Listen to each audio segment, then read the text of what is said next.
guys, diari jud ko dire tungod ini mga dahon. Kini siya mga dahon karon green pa ni sila. Ini na klase na kahoy.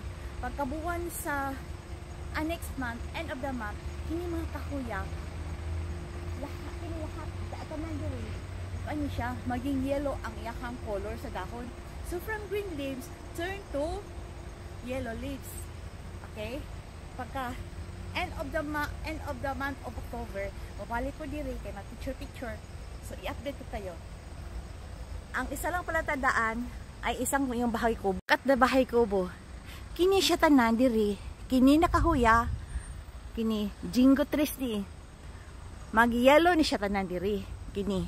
Kini siya nakahuya, kalahi man ni siya klase, ang color ini niya kulay red na siya, kini siya kulay red. Kini yung kahuya mo ni siya maging yellow color. Ang pangalan niyang kahuya ay jingo trees. Kini mag-yellow ni tanan, as in ang ganda. Niari jud ko diri para lang i-flex ko yung dahon karon na ang kulay green, pagkatapos mga isa na lang kabuwan paabuton maging yellow na ni tanan. Tapos pagka-yellow, mga larang siya tanan, pagkahuman, wala na siya dahon. As in kalbo siya, para siyang hubad. Tapos pagka sunod to egg, spring, Mayo, manalingsing na po siya og dahon. Ayun lang.